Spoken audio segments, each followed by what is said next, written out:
हरे कृष्णा। राधे राधे। आइए अब मैं आपको माघ मास का 17वां अध्याय सुनाती हूँ। कार्तवीर्य ने पूछा, हे भगवान, कांचन मालिनी और राक्षस कौन थे? कृपया उस इतिहास को आप बताइए। दत्तात्रेय जी बोले, राजन, विद्वान और ज्ञानी तथा धर्म जिज्ञासु को समस्त रहस्य बता देने चाहिए, यही उचित बात है। इस इतिहास को सुनने से अश्वमेध यज्ञ का फल प्राप्त होता है। परम सुंदरी कांचन मालिनी एक अप्सरा थी। वह माघ स्नान त्रिवेणी में करके जब शिवालय की ओर जा रही थी तो पर्वत की कंदरा पर बैठे एक वृद्ध राक्षस ने उसे देखा। उसकी सुंदरता को देखकर राक्षस आश्चर्यचकित रह गया और राक्षस ने पूछा, हे सुकेशी, तू कौन है और कहाँ से आती है? तेरे वस्त्र और केश गीले क्यों हैं? ऐसा कौन सा पुण्य है जिसके कारण तेरा तेज दमक रहा है? तेरे दर्शन मात्र से मेरे क्रूर मन को शांति हो रही है। क्या महिमा है, तुम मुझसे कहो। तब अप्सरा ने कहा, हे राक्षस, मैं एक अप्सरा हूँ। मेरा नाम कांचन मालिनी है। क्योंकि मैं इस समय त्रिवेणी से स्नान करके लौट रही हूँ, इस कारण मेरे वस्त्र और केश गीले हैं। मैं शिव पूजन के लिए कैलाश जा रही हूँ। मेरे ऊपर जो तेज प्रतीत होता है वह माघ स्नान और प्रयागराज के संगम त्रिवेणी के जल का प्रभाव है। जिस पुण्य के प्रताप से मैं सुबुद्धि गंधर्व की कन्या पैदा और उमा की सखी हुई हूँ, उसका भी इतिहास तुम सुनो। पूर्व जन्म में मैं कलिंग राजा की प्रिय वेश्याई सुख संपत्ति के कारण गर्भ में फूली रहती। श्रेष्ठ सुंदरी होने के कारण सारा नगर मुझ पर मोहित था। मैंने इच्छा अनुसार भोग विलास किया और कामी पुरुषों के धन को मनमाने तरीके से ठगा। मेरे पास धन वैभव और संपत्ति की कोई कमी नहीं थी। उस समय कलिंग में मेरे नाम की धूम थी। परंतु जब मैं वृद्धा हुई तो मैंने विचार किया कि मैंने अपना सारा जीवन काम वासना और धन संचय में ही व्यतीत किया है, कभी धर्म की ओर ध्यान ही नहीं दिया। इस विचार के आते ही मेरी आत्मा को बहुत कष्ट हुआ। अंत में विचार कर मैं राजा पुरोहित के पास गई और तब मैंने अति विनीत स्वर में विलाप करते हुए अपने मन की व्यथा उनसे कही। मैंने कहा, हे विप्र, मैं बहुत ही पापी हूँ। मैंने कभी भगवान के चरण कमल को प्राप्त करने के लिए जप तप व्रत और पूजन नहीं किया। जवानी के नशे में भोग विलास में पड़कर मैंने अपने तीनों जन्म नष्ट कर दिए हैं। हे नाथ, आप मुझ अबला को उबारिए और मेरा उद्धार करिए। मेरे वचनों को सुनकर पुरोहित ने कहा, हे सुमुखी, तेरे समस्त पापों को मैं जानता हूँ। तूने जो पाप किए हैं उनसे सहज ही मुक्त होने का एक ही उपाय है कि तू प्रयागराज जा और अपने मन को निर्मल कर। तू त्रिवेणी में स्नान कर। तीर्थराज प्रयाग में ही यह शक्ति है कि वे तेरे सारे पापों को नष्ट कर सकते हैं। ऋषि जनों का यही कहना है कि प्रयागराज में माघ स्नान करने से प्राणों के समस्त पाप नष्ट हो जाते हैं। जयति तीर्थराज प्रयाग की तीर्थों में प्रयागराज श्रेष्ठ है। भीरू, अब तुम प्रयागराज के महात्म्य को सुनो।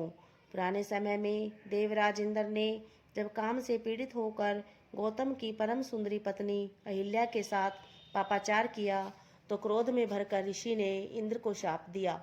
फलस्वरूप देवराज के समस्त शरीर पर हजारों भाग चिन्ह बन गए और उनका स्वरूप लज्जापूर्ण और कुरूप हो गया। तब मन में लज्जा को धारण किए मुंह नीचा करता देवराज इंद्र संसार की नजरों से बचता सुमेरु पर्वत पर जा पहुंचा। वहां 100 योजन लंबी सरोवर में खिले स्वर्ण कमलों को देख एक कमल के भरे हुए कोटर में छिपकर बैठ गया। एकांत वास करता हुआ इंद्र अपने कृत्य पर पछताता रहा। उसने अपनी कामुकता को लाख बार धिक्कारा और बार बार अपने ऊपर ग्लानि करने लगा। उधर देवराज इंद्र के बिना स्वर्ग की शोभा नष्ट होने लगी। तब इंद्राणी देवताओं को साथ लेकर बृहस्पति जी के पास गई। उसने कहा, हे भगवान, स्वामी के बिना मेरा जीवन अप्रिय हो रहा है।